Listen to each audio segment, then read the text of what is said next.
just drank some. You might be interested in this. Craft Cola.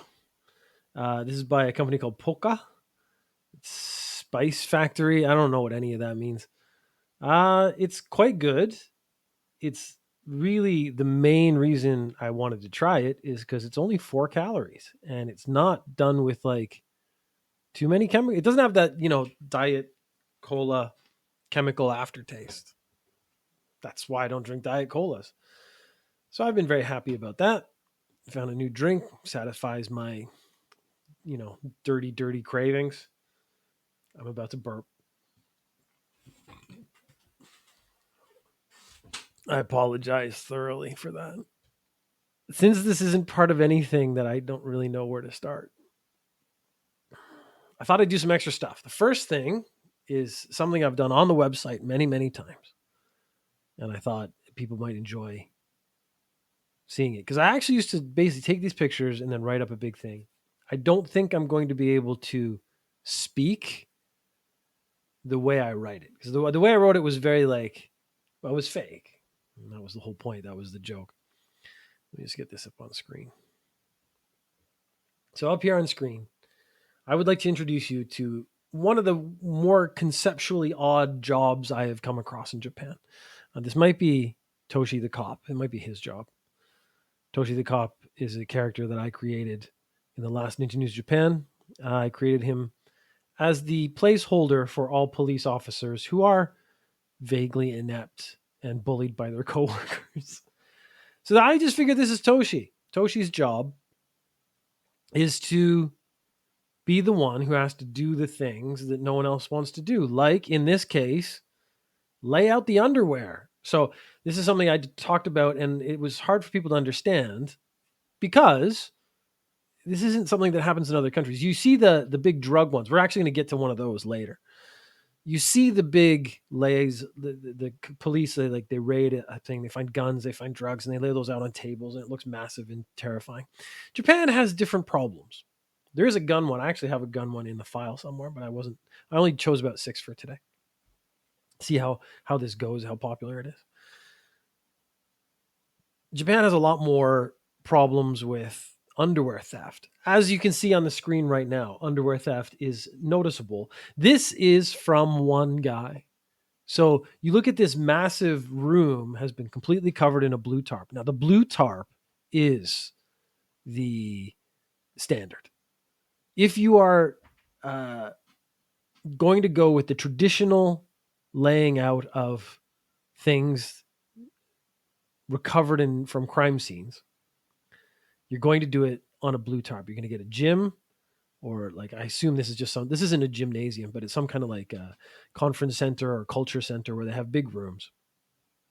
You remove all the tables and stuff.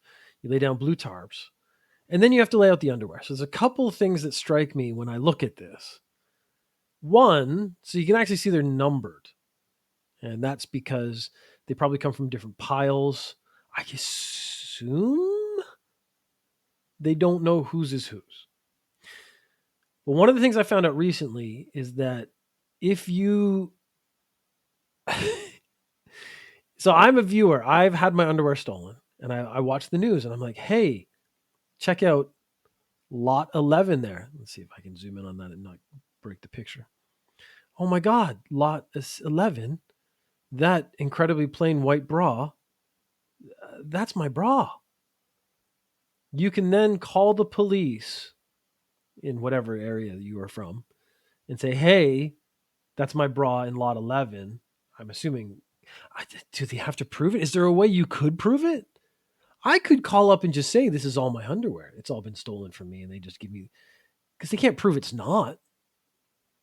Just had a revelation of calling police stations. Because, okay, before we get into I've not organized my brain at all. There's two thoughts I'm having simultaneously, and it's shutting down my brain. One, the scam.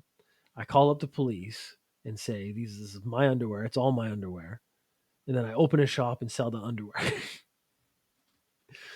I know that's not going to work. No one's going to buy the underwear because it's used, but I just put it in packages and, call it new underwear.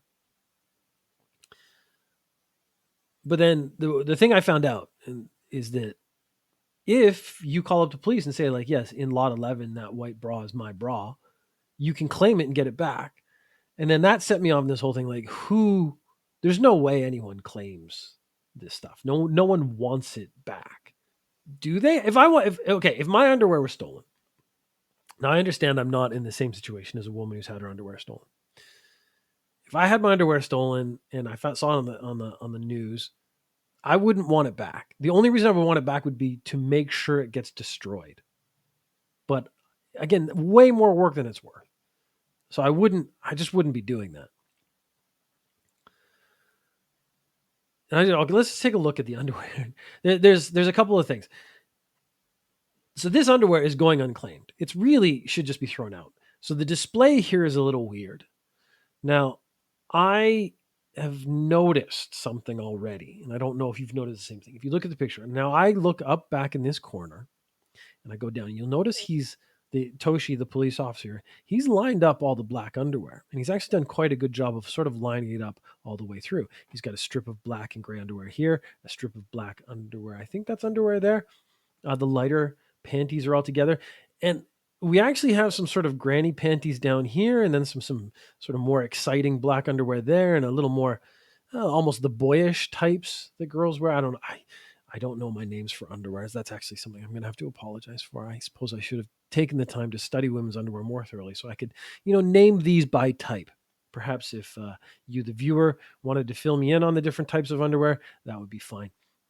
It's a bit difficult to see over here, but you can see dark, sort of mixed colors with blacks, gets lighter and lighter and lighter, and then he gets into colors. This was a conscious decision of Toshi when he was laying it out. You can even see way here in the back, it's dark and light. He's separated the darks and lights. He's put the colored ones, just like here in the foreground. He has dark, dark, light, light, and then colored. And then he even goes yellow, sort of that beigeish color, teal, getting sort of orangey reddish. That's a big pair of underwear.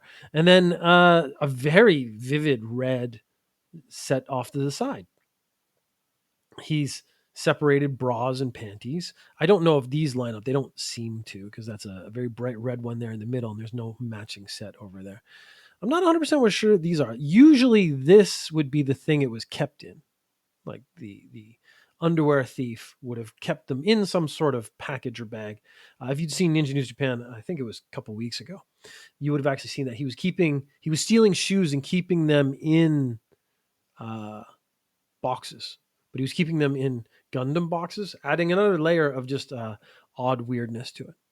But I mean, let's move on. So this is what I would consider the standard for the guy who lays things out. Blue tarp, everything fairly organized sequentially. He's made some artistic decisions in his color patterns and layouts. He's made choices on how to best aesthetically present the stolen goods, in this case, hundreds of pairs of underwear. But let's look at some other ones, some other sort of choices they've made. And this is another very common one. Zoom that in a little bit. This is cocaine. Cocaine is a favorite for police officers to take from criminals. I don't know how you might feel about that. I personally think this is okay. I'm not on the side of criminals. I'm anti-criminal. Take a stand. I'm with Toshi. How about that? There's a t-shirt. I'm with Toshi, and then a picture of a police officer on it. This isn't also a very standard, but you can see what they've done is they've swapped out the blue tarp and gone for the green, which is a choice. And I think that might have a lot to do with contrast, because you have the white of the cocaine. It's sort of, you want to bring it out. You want the brightness, the sparkliness. And so they've taken a duller color to use as their canvas, the green here. And that's because the blue tarp classically is very shiny. And you can see the shininess would take away from the sort of luster of the cocaine that we're looking at in our picture right here. Some of the bags very solidly packed. I mean, well done. This is still kind of a brick. That has a whole brick in there. These seem to be like broken up. I am thoroughly unimpressed by the manufacturing quality of the cocaine makers in this case. I think they should have put a little more effort to have a more consistent product. I mean, you have like clearly powder over here and bricks over there. Who knows what they're getting? They deserve to get caught.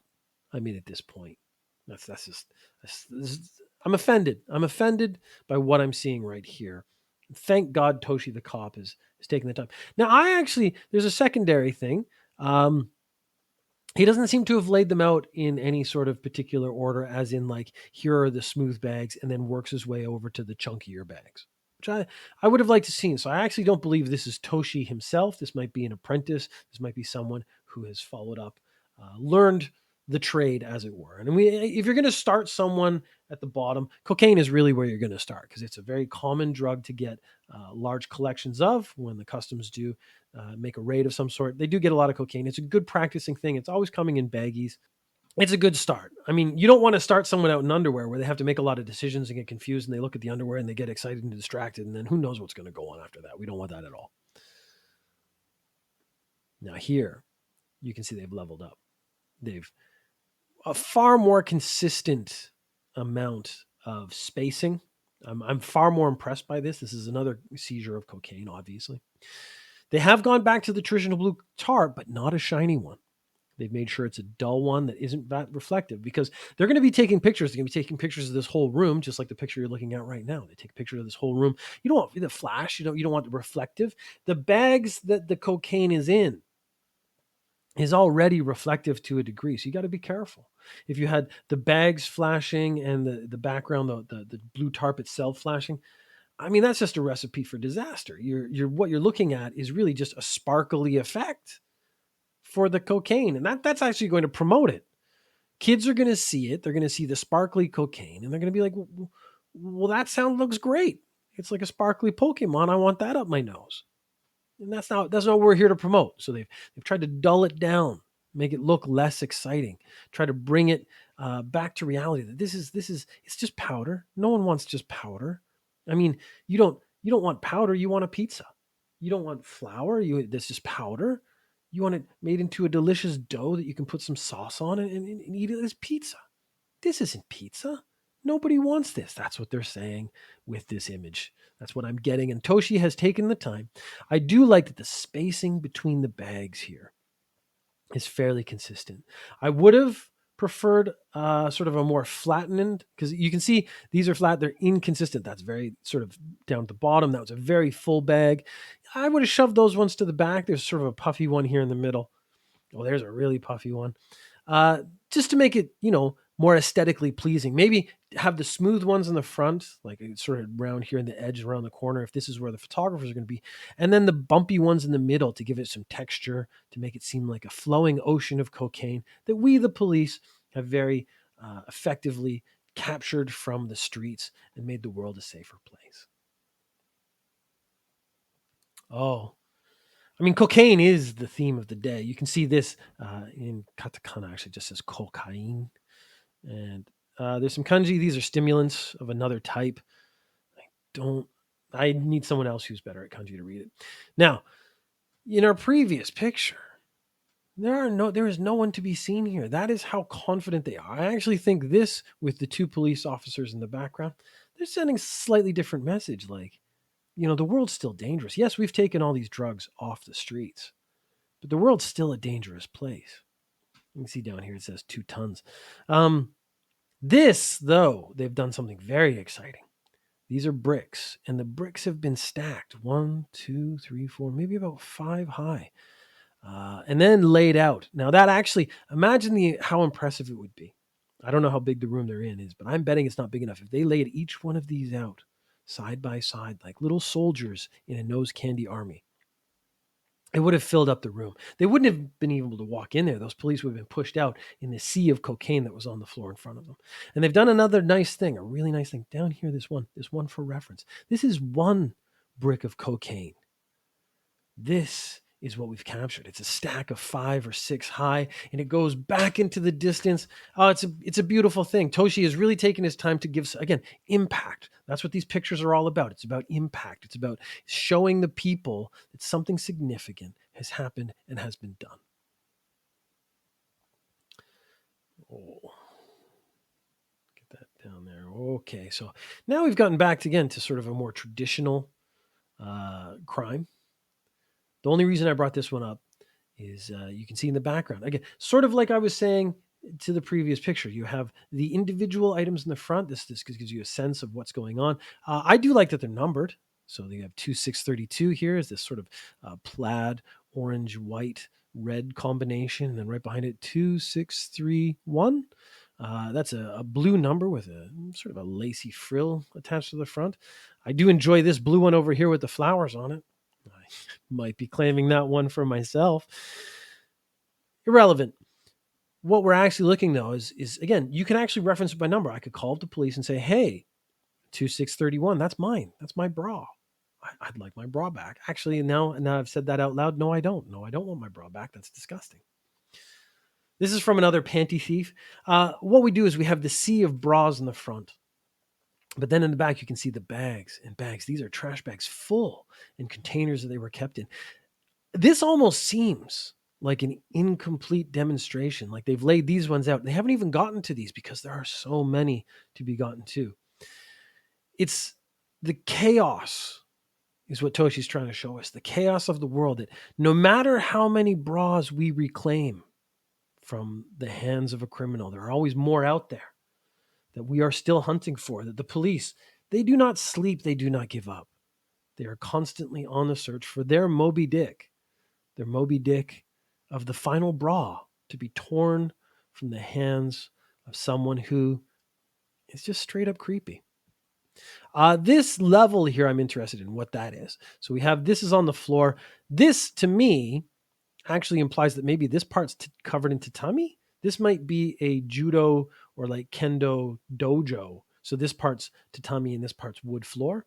The padded walls in the background, this actually to me is very much martial arts dojo. So it's probably a community center. They've split it into half wood floor for kendo and half tatami for like judo and stuff like that. I fought in a very small club for many, many years, and they had a couple of things like this. These are support pillars and whatnot. And they were padded, so if you slammed into them, it didn't hurt as much. It still hurt. So I was interested in that. This brings sort of a sacredness, because the dojo itself is a place where one trains themselves to be a better person. And they've brought a criminal to justice, just like the police are constantly training themselves to reach that. I got to burp again. It's really hard. I should be smarter about this. I should just drink water and tea and stuff and then start streaming. Anything with bubbles is a bad idea. But I've completely lost my train of thought. I was going to continue on making jokes about, the nobility of training in the dojo and stuff, and how this represents the future spoils that we got from the criminal element. Last one for today, though. Just want to take a good look at that. We have some stimulant drugs.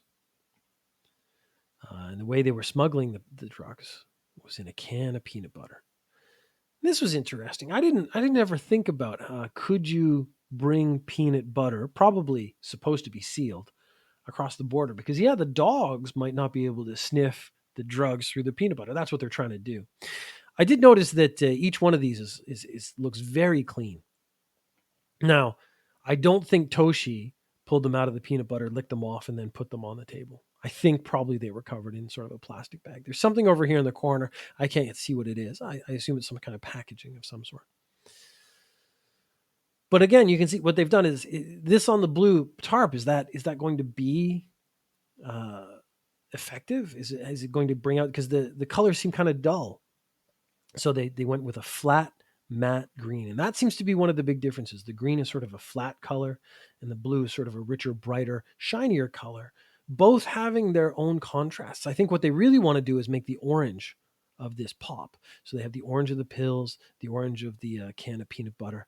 I do like that it's open, displayed to the world. It's messy because life is messy. That's something you just got to be aware of. Life itself is like a open jar of peanut butter that's had drugs pulled out of it. It's messy. And what are we trying to do? We're just trying to hold ourselves together in the face of this big jar of peanut butter. We're just trying to get on with our lives. And I'm hoping that peanut butter doesn't smell too bad.